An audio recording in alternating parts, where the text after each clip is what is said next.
Hello my dear students, कैसे हो आप सब? ठीक ही होंगे। Myself doctor Divya Rai again आपके सामने एक नई वीडियो के साथ प्रेजेंट हूं। और इसके पहले जो हमने वीडियो देखी थी या जो कंटेंट पढ़ा था, ये वीडियो उस कंटेंट का पार्ट 2 है। आप लोग इस वीडियो को ध्यान से देखें। स्टूडेंट्स, जैसा कि आप सभी जानते हो कि समाज में, किसी भी समाज में, किसी भी व्यक्ति को समानता, स्वतंत्रता के साथ एक गरिमामय पूर्ण जीवन जीने का अधिकार है। और हमारे भारत देश में भी इन अधिकारों को मूल अधिकारों के रूप में संविधान में सम्मिलित किया गया है। स्टूडेंट्स, एक अच्छे देश की, एक हितैषी देश की, एक कल्याणकारी देश का ये दायित्व होता है कि वो अपने देश के नागरिकों को हर तरह की सुरक्षा प्रदान करे, यहां तक कि उसके अधिकारों की भी रक्षा करे और समय समय पर देश, काल और परिस्थिति के अनुसार उन अधिकारों में संशोधन करे, उन अधिकारों को में वृद्धि करे। और इसी के संदर्भ में यदि हम बालकों की बात करें तो बालक तो बहुत, एक तरह से देखा जाए तो बालक हमारे देश के भावी नागरिक हैं, वो हमारे देश के निर्माता हैं। तो हमारे देश का दायित्व या किसी भी देश का दायित्व बालकों के लिए तो और अधिक बढ़ जाता है। और बालकों का विकास बहुत ही आवश्यक है और बालकों के विकास को समुचित ढंग से, संतुलित ढंग से होने में एक संतुलित वातावरण का, एक स्वस्थ वातावरण का बहुत अधिक रोल होता है। यदि हम मनोवैज्ञानिक ढंग से देखें तो भी मनोविज्ञान ये कहता है कि एक बालक के विकास में जितनी भूमिका आनुवंशिकता की होती है, उतनी ही भूमिका वातावरण की भी होती है। यदि बालक को एक स्वस्थ, संतुलित, व्यवस्थित वातावरण दिया जाए तो वह बहुत अच्छा नागरिक बन सकता है। परंतु बालकों के विकास में समय समय पर बहुत सारी रुकावटें आती रहती हैं, चाहे वो बाल श्रम से संबंधित हो, स्वास्थ्य से संबंधित हो, शिक्षा से संबंधित हो, उत्पीड़न से संबंधित हो, शोषण से संबंधित हो। तो इन्हीं को ध्यान में रखते हुए बाल अधिकार संबंधी अधिनियम बनाए गए, बाल अधिकार संरक्षण के अधिनियम बनाए गए, ताकि उन अधिनियमों के तहत बच्चों के साथ बुरा करने वाले, बच्चों के विकास में बाधा बनने वाले लोगों को दंड दिया जा सके। और कहीं न कहीं इन अधिकारों को प्रदान करने से लोगों की जवाबदेही भी बालकों के प्रति बढ़ती है। तो चलिए स्टूडेंट्स, आज का हमारा टॉपिक इसी से संबंधित है। आज आप सब जिस टॉपिक का अध्ययन करेंगे उसका नाम बाल अधिकार एवं संरक्षण अधिनियम है। इसके अंतर्गत हम सब बालकों से संबंधित अधिकारों को जानेंगे और साथ ही साथ उसके संरक्षण के लिए क्या क्या अधिनियम बने हैं उसको भी जानेंगे। वीडियो के लास्ट में इस टॉपिक से संबंधित कुछ प्रश्नों को भी हम देखेंगे। ओके, तो चलते हैं, हम इसे आगे समझते हैं। बाल अधिकार की पृष्ठभूमि, जैसा कि आपको स्क्रीन पे दिख रहा है, सर्वप्रथम 20 नवंबर 1959 को संयुक्त राष्ट्र महासभा ने बाल अधिकार पर चर्चा की थी और सदस्य देशों के राष्ट्राध्यक्षों से इस पर आम सहमति बनाने को कहा गया। तत्पश्चात 20 नवंबर 1989 को संयुक्त राष्ट्र की महासभा द्वारा बाल अधिकार समझौते को पारित किया गया। यह समझौता सितंबर 1990 में प्रभाव में आया। इस समझौते पर हस्ताक्षर करते हुए राष्ट्रों ने यह संकल्प लिया कि वे अपने देश में सभी बच्चों को जाति, धर्म, रंग, लिंग, भाषा, संपत्ति, योग्यता आदि के आधार पर बिना किसी भेदभाव के संरक्षण देंगे। इसको थोड़ा डिटेल में समझते हैं। बाल अधिकार नाबालिगों की देखभाल और विशिष्ट सुरक्षा के रूप में बच्चों को मिलने वाला व्यक्तिगत मानवाधिकार है।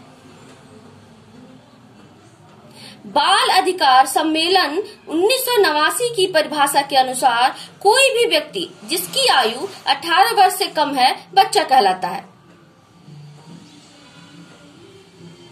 और आपको ये जानना बहुत आवश्यक है कि अंतर्राष्ट्रीय बाल अधिकार दिवस कब मनाया जाता है, ये भी आप समझ लो थोड़ा सा। अंतर्राष्ट्रीय बाल अधिकार दिवस 20 नवंबर को मनाया जाता है हर वर्ष। वहीं अगर अंतर्राष्ट्रीय बाल अधिकार सप्ताह की बात करें तो यह 14 से 20 नवंबर तक मनाया जाता है हर वर्ष।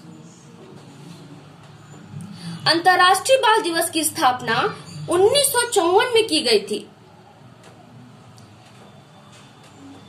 यह दिवस अंतर्राष्ट्रीय एकजुटता, बच्चों के प्रति जागरूकता और बच्चों के कल्याण को बढ़ावा देने के लिए मनाया जाता है। अंतर्राष्ट्रीय बाल दिवस की परिकल्पना एक भारतीय नागरिक, ध्यान से सुनिएगा, ये बहुत इंपॉर्टेंट है जानना आपको कि अंतर्राष्ट्रीय बाल दिवस की परिकल्पना एक भारतीय नागरिक वीके कृष्ण मेनन ने की थी। वीके कृष्ण मेनन ने की थी। 20 नवंबर 1989 को संयुक्त राष्ट्र की आम सभा द्वारा बाल अधिकार समझौते को पारित किया गया था। बाल अधिकार संधि ऐसा पहला अंतर्राष्ट्रीय समझौता है जो सभी बच्चों के नागरिक, सांस्कृतिक, सामाजिक, आर्थिक एवं राजनीतिक अधिकारों को मान्यता देता है। इस समझौते पर संयुक्त राष्ट्र संघ के सभी सदस्य देशों की सरकारों ने हस्ताक्षर करते हुए अपने देश में सभी बच्चों को धर्म, जाति, रंग, लिंग, भाषा, संपत्ति,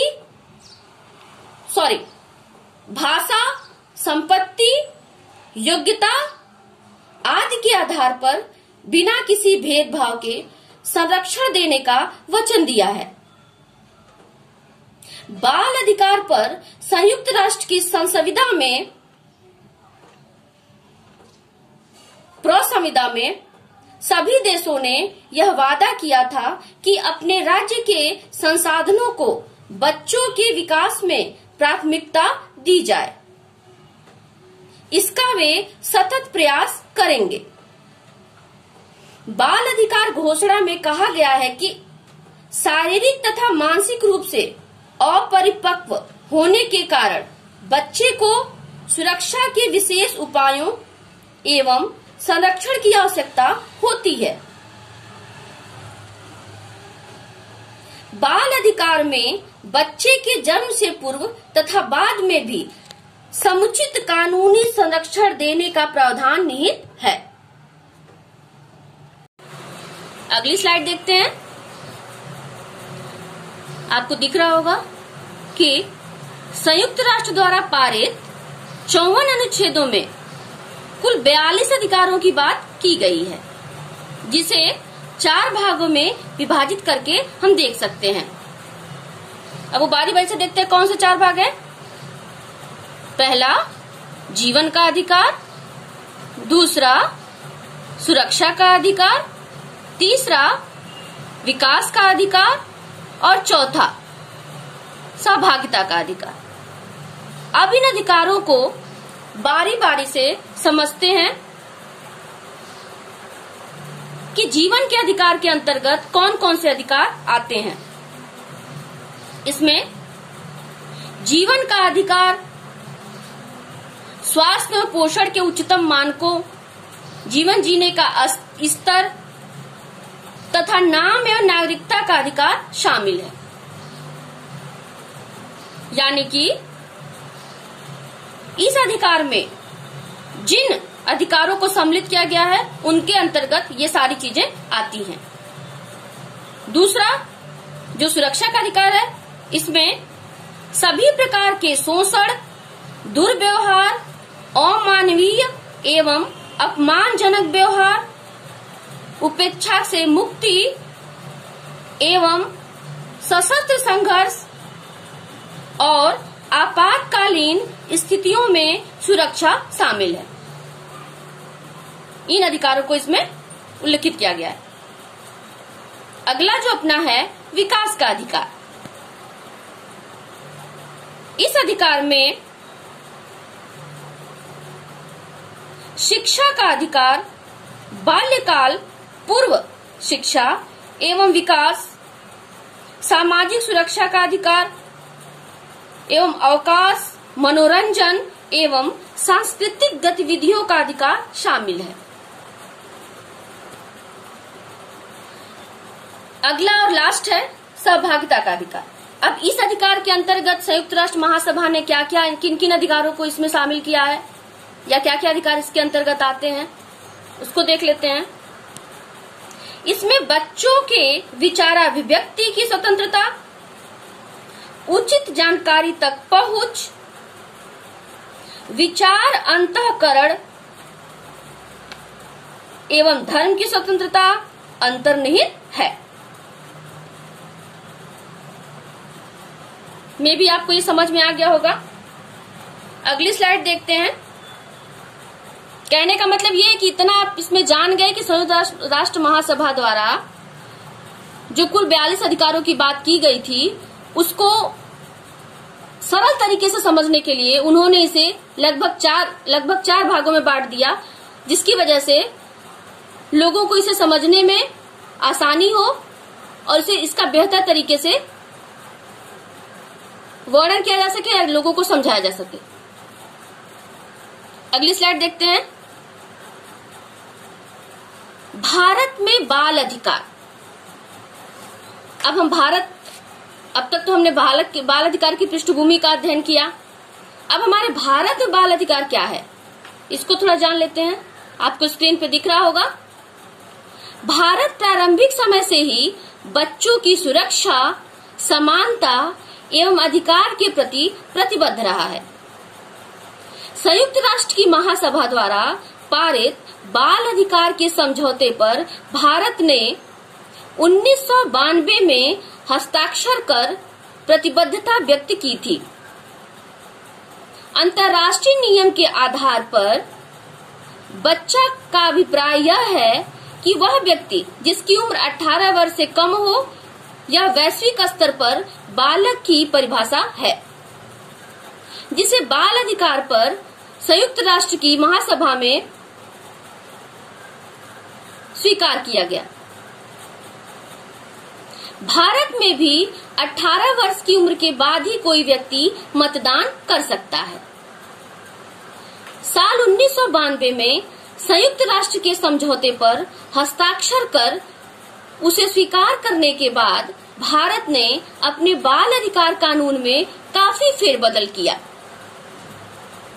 इसके अंतर्गत यह व्यवस्था की गई कि वह व्यक्ति जो 18 वर्ष से कम उम्र का है उसे देखभाल और संरक्षण की आवश्यकता है एवं वह राज्य से ऐसी सुविधा प्राप्त करने का अधिकारी भी है।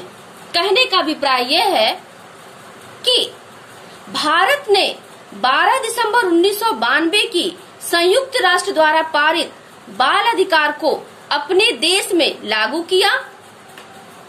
यह समग्र दस्तावेज बच्चों की सुरक्षा एवं बेहतरी के लिए वैश्विक वैधानिक समुच्चय के रूप में है। तो चलिए स्टूडेंट्स, जो अगली स्लाइड है हमारी, वो है भारतीय संविधान में बाल अधिकार से संबंधित अनुच्छेद।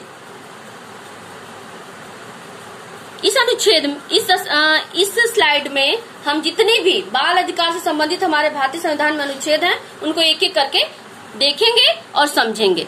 तो चलिए स्टूडेंट्स,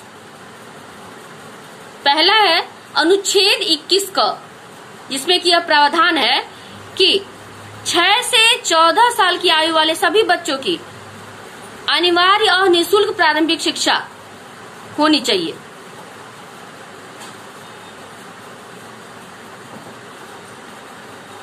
इसे थोड़ा और डिटेल में समझते हैं। यह अनुच्छेद 86वां संविधान संशोधन द्वारा लाया गया था और इसमें 6 से 14 वर्ष तक के बच्चों की अनिवार्य एवं निःशुल्क शिक्षा की व्यवस्था करना राज्य का दायित्व निर्धारित किया गया था। ओके, अगला अनुच्छेद देखते हैं, अनुच्छेद 24। इसमें जो प्रावधान है वो इस प्रकार है, 14 वर्ष से कम उम्र के बच्चों को जोखिम वाले कार्य करने से सुरक्षा। यानी कि इस अनुच्छेद में कारखानों आदि में बालकों के नियोजन का प्रतिषेध किया गया है। 14 वर्ष से कम आयु के किसी बालक को किसी कारखाने में काम करने के लिए नहीं लगाया जा सकता। ओके, अगला अनुच्छेद देखते हैं, अनुच्छेद 39 अंग, जिसमें प्रावधान है कि आर्थिक जरूरतों की वजह से जबरन ऐसे कामों में भेजना जो बच्चों की आयु या क्षमता को उपयुक्त नहीं है से सुरक्षा। अर्थात यह अनुच्छेद बाल श्रम को प्रतिबंधित करता है। इसमें पुरुष और स्त्री कर्मकारों के स्वास्थ्य और शक्ति का तथा बालकों की कोमल अवस्था का दुरुपयोग न हो और आर्थिक आवश्यकता से विवश होकर नागरिकों को ऐसे रोजगार में नियोजित न होना पड़े जो उनकी उम्र या शक्ति के अनुकूल न हो। ओके, आपने इसे डिटेल में समझ लिया। अब अगला अनुच्छेद देखते हैं, अनुच्छेद 39 च।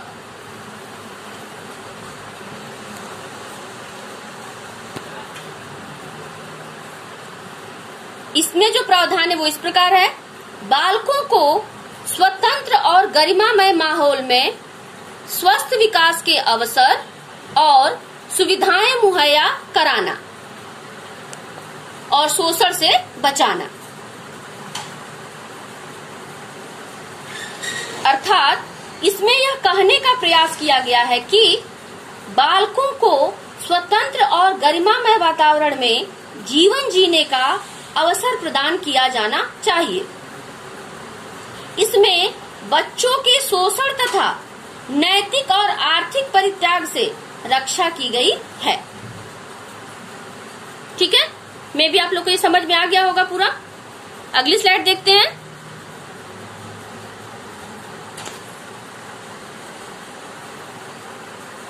आपको स्क्रीन पे दिख रहा होगा कि ये जितने भी अनुच्छेद में ये जितने भी अधिकार शामिल किए गए हैं, इसके अलावा भी कुछ हैं। इसके अलावा भारतीय संविधान में बच्चों को वयस्क पुरुष और महिला के बराबर समान अधिकार भी प्राप्त हैं, जो इस प्रकार हैं। इसे एक एक करके देख लेते हैं। पहला अनुच्छेद 14, जिसमें समानता का अधिकार की बात की गई है। ओके, अर्थात इस अनुच्छेद में यह बात स्पष्ट की गई है कि राज्य में किसी भी व्यक्ति को, ध्यान से सुनिएगा, राज्य में किसी भी व्यक्ति को विधि के समक्ष समता तथा विधियों के समान संरक्षण से वंचित नहीं किया जा सकता। इस अनुच्छेद द्वारा बच्चों में समानता का भाव आता है। अगला जो अनुच्छेद है अनुच्छेद 15, जिसमें भेदभाव के विरुद्ध अधिकार है का उल्लेख है। इसको थोड़ा डिटेल में समझते हैं। इस अनुच्छेद में उल्लिखित है कि धर्म, मूल वंश, लिंग, जाति या जन्म स्थान के आधार पर किसी भी प्रकार का विभेद नहीं किया जा सकता है। ओके, अगला जो अधिकार है उसको देखते हैं अनुच्छेद 21, जिसमें प्राण और दैहिक स्वतंत्रता का संरक्षण की बात की गई है। इसको थोड़ा और डिटेल में समझते हैं। इस अनुच्छेद में यह बात वर्णित है कि किसी भी व्यक्ति को उसके प्राण या दैहिक स्वतंत्रता से वंचित नहीं किया जा सकता। उसे विधि द्वारा स्थापित प्रक्रिया के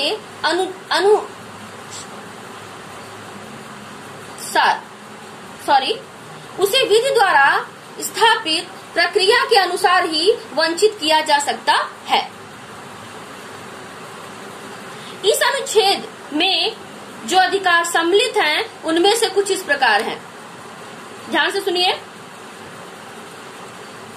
प्रत्येक बच्चे का सर्वांगीण विकास, प्रदूषण मुक्त जल एवं वायु का अधिकार, चिकित्सीय सहायता का अधिकार, निजता का अधिकार आदि। ओके स्टूडेंट्स, अब तक हमने ये जाना कि बाल अधिकार क्या है और वो किस तरह से बालकों के विकास में, उनके संरक्षण में सहयोग करता है।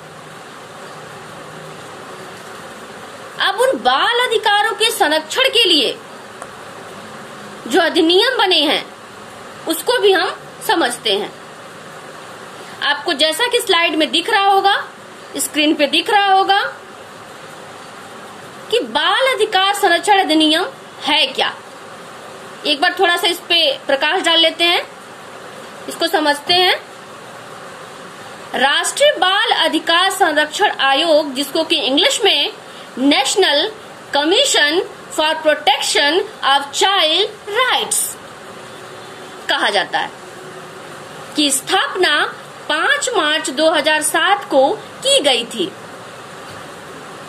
इस आयोग की स्थापना राष्ट्रीय बाल अधिकार संरक्षण आयोग अधिनियम 2005 के तहत बच्चों को दिए गए अधिकारों जैसे समानता, 6 से 14 साल की उम्र तक के बच्चों को मुफ्त और अनिवार्य शिक्षा, बाल मजदूरी पर रोक आदि की देखरेख और संरक्षण के लिए हुई थी। ठीक है, अब इसको थोड़ा डिटेल में जान लेते हैं कि इस बाल अधिकार संरक्षण अधिनियम के तहत किन किन अधिकारों को जो कि बाल को संबंधित है उस पर ध्यान दिया गया या फोकस किया गया।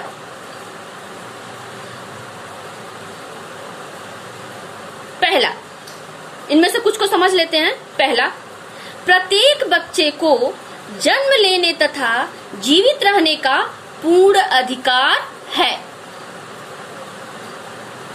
नेक्स्ट, प्रत्येक बच्चे को बिना किसी भेदभाव के पोषण पाने का अधिकार है।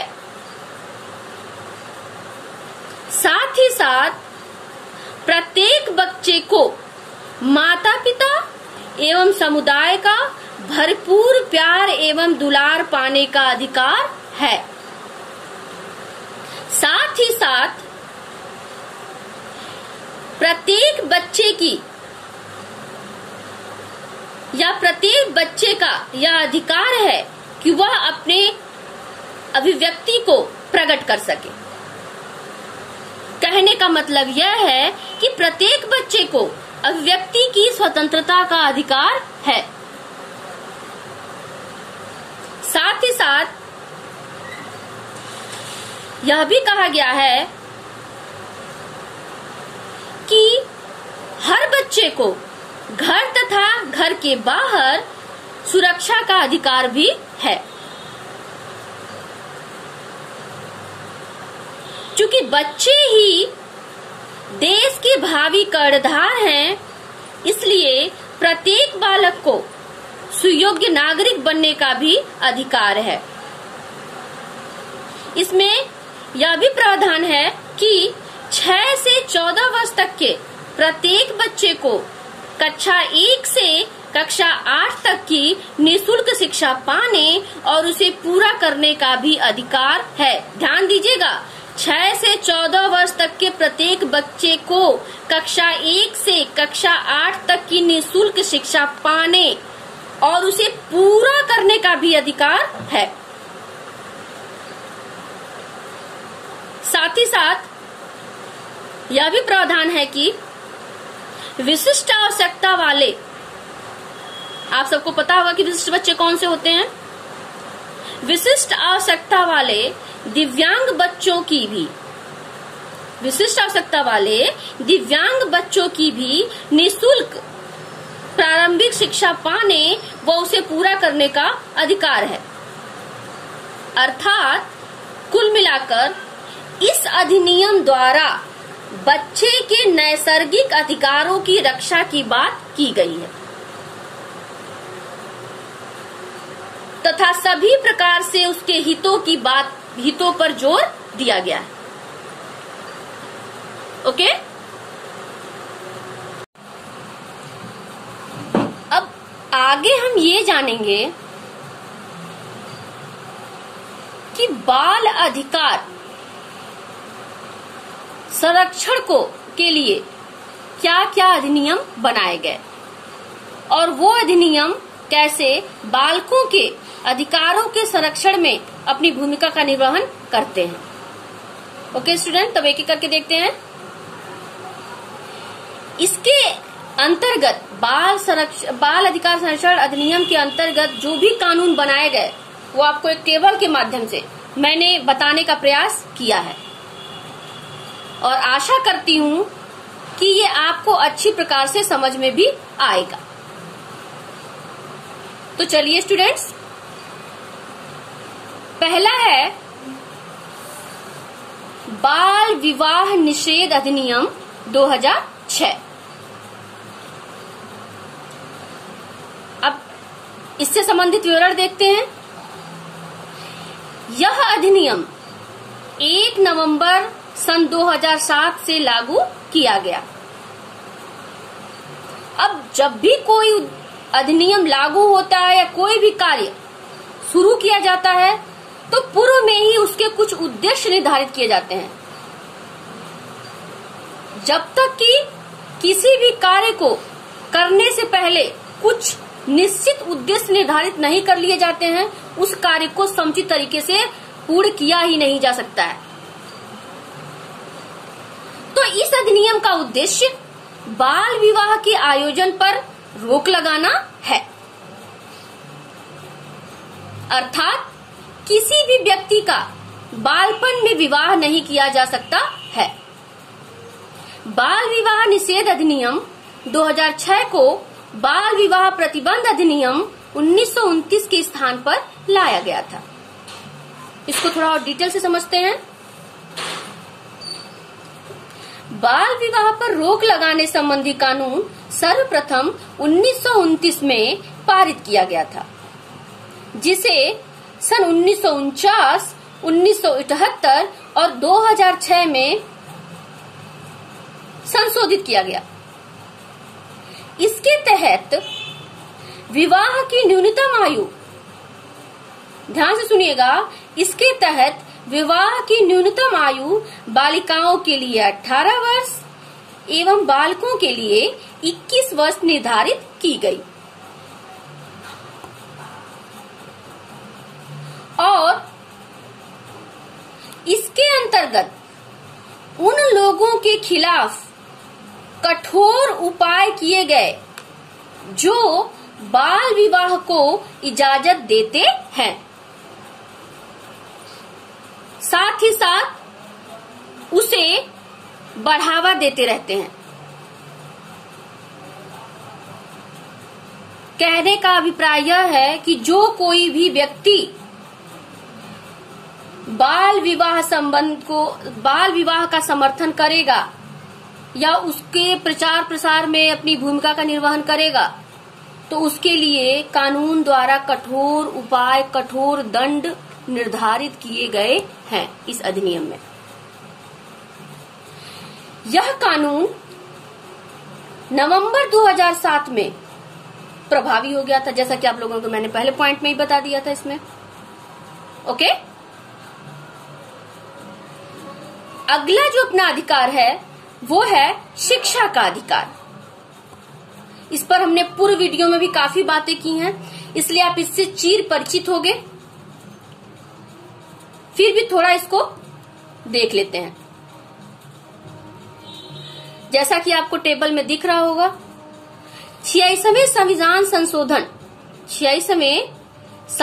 संशोधन 2002 के द्वारा संविधान के अनुच्छेद 21 क को मौलिक अधिकार के रूप में शामिल किया गया।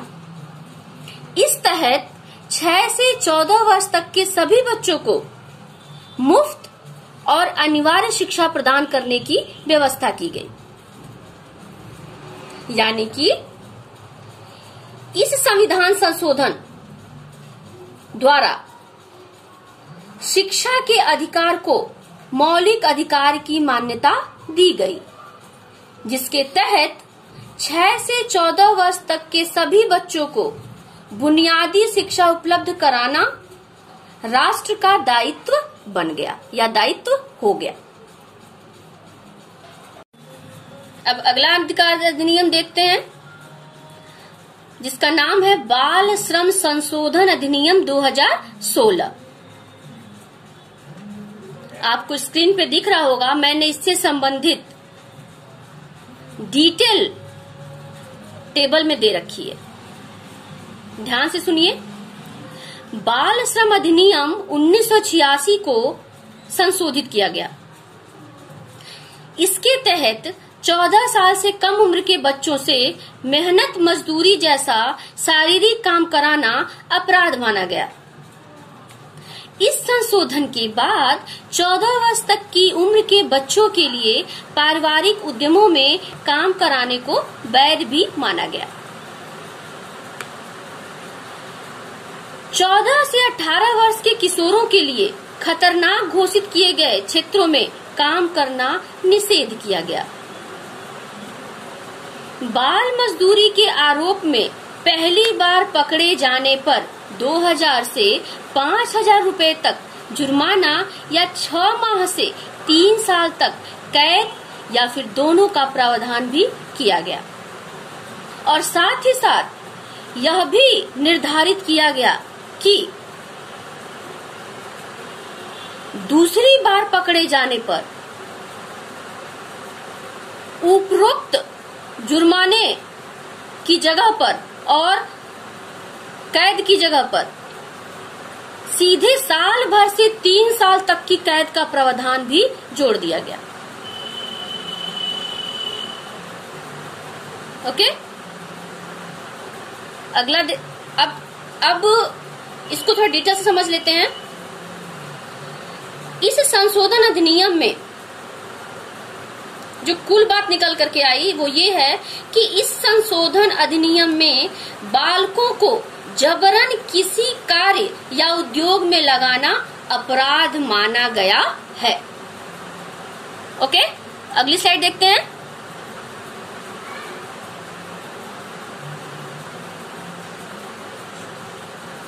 अगला है पॉक्सो अधिनियम सन 2012।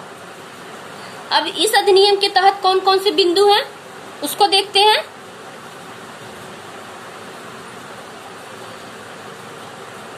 यह अधिनियम यौन अपराधों से बच्चों के संरक्षण के लिए बनाया गया है। यह कानून बच्चों को यौन शोषण, यौन दुर्व्यवहार और पोर्नोग्राफी जैसे गंभीर अपराधों से सुरक्षा प्रदान करता है। इस कानून के तहत अलग अलग अपराध के लिए अलग अलग सजा तय की गई है। देश भर में लागू होने वाले इस कानून के तहत सभी अपराधों की सुनवाई एक विशेष न्यायालय में कैमरे के सामने बच्चे के माता पिता की मौजूदगी में होती है। इस कानून में चाइल्ड पोर्नोग्राफी की परिभाषा भी तय की गई है। इससे जुड़ी सामग्री रखने पर 5,000 से लेकर 10,000 रुपए तक के जुर्माना और ऐसी सामग्री का व्यावसायिक इस्तेमाल करने पर जेल की सख्त सजा का प्रावधान है। इस कानून के तहत बच्चों का यौन उत्पीड़न करने वाले दोषियों को उम्र कैद के साथ मौत की सजा का प्रावधान भी है। कानून में बच्चों का यौन उत्पीड़न करने के उद्देश्य से उन्हें दवा या रसायन देकर जल्दी युवा करने की गैर जमानती अपराध की कहने का मतलब ये है कि उन्हें दवा या रसायन देकर जल्दी युवा करना भी गैर जमानती अपराध माना गया है, जिसमें 5 साल तक की कैद का प्रावधान है। अब तो इसको मैंने देख लिया, आपने इसको समझ लिया, मैंने आपको समझा दिया। इसको थोड़ा सा और समझ लेते हैं। पॉक्सो अधिनियम जो है उसको टुकड़ों में करके समझते हैं। अब ये जानते हैं कि पॉक्सो क्या है। पॉक्सो शब्द अंग्रेजी से आया है, जिसका फुल फॉर्म होता है the protection of children from sexual offences, यानी कि लैंगिक उत्पीड़न से बच्चों के संरक्षण का अधिनियम। इस एक्ट के तहत नाबालिग बच्चों के साथ होने वाले यौन अपराध और छेड़छाड़ के मामलों में कार्रवाई किए जाने का प्रावधान है। यह एक्ट या यह अधिनियम बच्चों को सेक्सुअल हरासमेंट, सेक्सुअल असॉल्ट और पोर्नोग्राफी जैसे गंभीर अपराधों से सुरक्षा प्रदान करता है। अगला जो अधिनियम है उसका नाम है किशोर न्याय अधिनियम 2015, जिसके तहत क्या बातें की गई हैं इसको हम देखते हैं। देखिए, इसमें स्लाइड में आपको दिख रहा होगा कि जुवेनाइल अपराध में संलिप्त बच्चों के देखभाल और संरक्षण के लिए किशोर न्याय अधिनियम 2015 में संशोधन किया गया। जुवेनाइल जस्टिस बोर्ड को नाबालिगों को नियमित अदालत ले जाने या सुधार केंद्र ले जाने का फैसला लेने का अधिकार मिलेगा,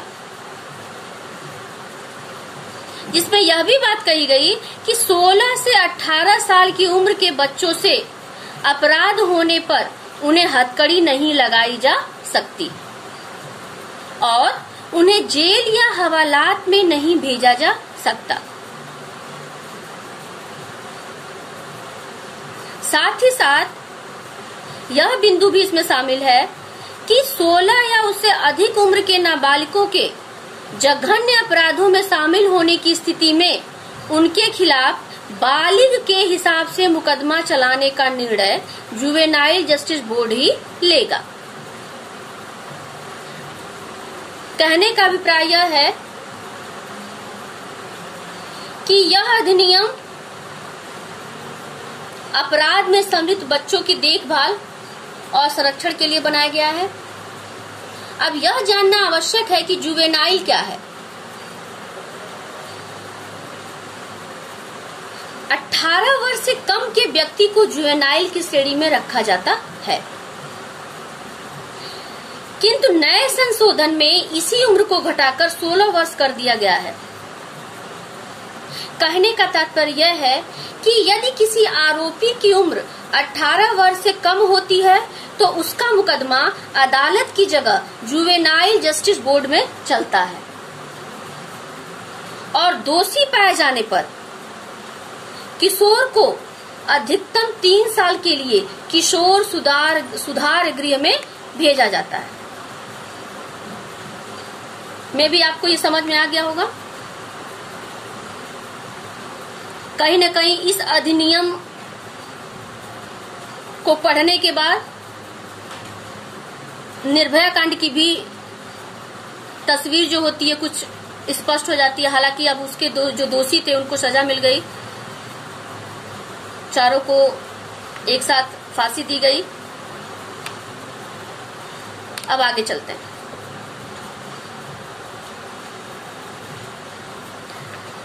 जो भी हमने पढ़ा अभी तक कि बाल अधिकार क्या होते हैं, बाल अधिकार के अंतर्गत किन किन अधिकारों की बात की गई है और उसके संरक्षण के लिए क्या क्या अधिनियम बनाए गए हैं और समय समय पर उनमें किस प्रकार का संशोधन किया गया है, इससे आधारित कुछ प्रश्नों को भी हम देख लेते हैं। और मैं आपसे फिर कहती हूँ एक बार कि इन प्रश्नों को अपनी नोटबुक में नोट करिए, उनके उत्तर दीजिए और स्कैन करके व्हाट्सएप ग्रुप पर सेंड कीजिए, क्योंकि जो भी आप इस ऑनलाइन क्लासेस के द्वारा पढ़ रहे हो उसका मूल्यांकन हम इन्हीं प्रश्नों के द्वारा, आपके दिए हुए इन प्रश्न के उत्तरों के द्वारा ही करते हैं। तो आप इन प्रश्नों को नोटबुक में नोट करिए और इनके उत्तर लिखिए। फिर आपको जो भी चीज आपने पढ़ी है उसका मूल्यांकन करने का स्वयं भी अवसर प्राप्त होगा। चलिए एक एक करके प्रश्नों को देखते हैं। प्रश्न नंबर 1, बाल अधिकार क्या है? प्रश्न नंबर 2, अंतर्राष्ट्रीय बाल अधिकार दिवस कब मनाया जाता है? प्रश्न नंबर 3, संयुक्त राष्ट्र ने बाल अधिकार को कितने वर्गों में विभाजित किया है? प्रश्न नंबर 4, बाल श्रम रोकने का प्रावधान किस अनुच्छेद में है? अगला, किशोर न्याय अधिनियम 2015 पर संक्षिप्त टिप्पणी लिखें। अगला है, पाक्सो का फुल फॉर्म बताइए। और नेक्स्ट है एंड लास्ट है, जुवेनाइल जस्टिस बोर्ड को किशोर न्याय अधिनियम 2015 के तहत क्या अधिकार दिए गए हैं? ओके स्टूडेंट्स, आशा करती हूं कि आप इनके उत्तर बड़ी ही सजगता के साथ और बुद्धिमानी के साथ देंगे।